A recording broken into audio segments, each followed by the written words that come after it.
เมื่อนี้บรรยากาศในครัวมาป่างกะจิบ่เร่งรีบปานใดช่วงเที่ยงออเดอร์กะจิบ่หลายพี่น้องจ้าครัวมาป่างกะต่างคนต่างเฮ็ดงานตามหน้าที่ของเจ้าของละจ้าพี่โต้ยเพิ่นมีหน้าที่ผัดก็ผัดไปพี่ดอกไม้มีหน้าที่ยำก็ยำไป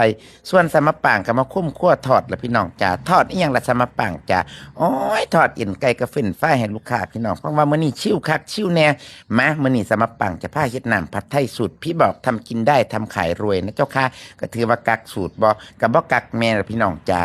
ก็ถือว่าเอาไปเฮ็ดกินกันแซ่บๆแซ่บๆเนาะแต่ว่าสำหรับปังก็สิเฮ็ดหลายเติบส่วนตัวใส่น้ำตาลมะพร้าวแท้จัก3กิโลน้ำปลาแท้ขวดนึงอาหารไทยนี่ส่วนมากมันก็จะมี3รสนะพี่น้องจ้าเว้นแต่ว่าเมนูนั้นๆอีหยังสินำจ้าแต่ว่าผัดไทยหวานต้องนำนะเจ้าค่ะเค็มตามจ้าโอ้เปรี้ยวตามเค็มห่างๆนะเจ้าค่ะ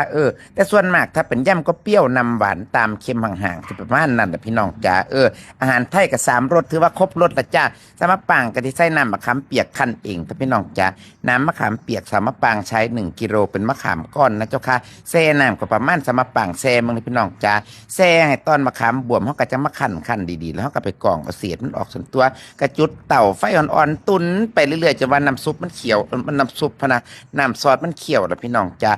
ลืมบอกสามะปางกะสิตัดซีอิ๊วดำไปน้ำจักหน่อยเด้อเวลาผัดไทยมามันจะได้สีสวยนะเจ้าค่ะสมัยตะกี้สามะปางใส่ฮอดพริกป่นน้ำบัดนี้ส่วนมากหาลังเทียเด็กหน่อยก็กินบ่ได้ว่ามันมีพริกผู้เฒ่าก็กินบ่ได้เป็นบางคนซั่นเด้สามะปางก็เลยตัดออกไปใครอยากปรุงพริกเผ็ดๆก็ไปปรุงที่โต๊ะอาหารนะเจ้าค่ะมักไข่มักมันมักเผ็ดก็ใส่เผ็ดเจ้าค่ะข้าแต่เว้าเลียงผัดไทยมาฮอดใส่ละสามะปางจ้าเมื่อนี้ก็เป็นมื้อรอบเฮ็ดน้ำผัดไทยเฮ็ดกระเทียมเจียวแล้วก็แกงมัสมั่นไก่สันตัวสามะปางก็เคี่ยวกะทิกับเครื่องแกงมัสมั่นจะว่าสิแตกมันพุ่นละพี่น้องจ้าบ่ว่าจะว่าสิแตกมันดอกให้แตกมันไปเลยเจ้าค่ะสามะปางก็จะมาปรุงด้วยน้ำตาลมะพร้าวแท้ครึ่งกิโลแล้วก็น้ำปลานะคะประมาณ1เสียนะพี่น้องจ้าแต่ก็บ่เต็มจ้าตามด้วยกะทิลงไปอีกเทียนึงแกงมัสมั่นคันมันก็เป็นแซ่บเลยพี่น้องจ้ามื้อเจ้าว่าบ่จ้าเสร็จแล้วสามะปางก็สิข้นคุเรตุนให้มันเดือดสันตัวพอมันเริ่มสิเดือดแล้วสามะปางก็จะใส่น้ำมะขามเปียกอีกจัก2เสียแต่ก็บ่ได้เต็มเด้อพี่น้องจ้าก็ถือว่า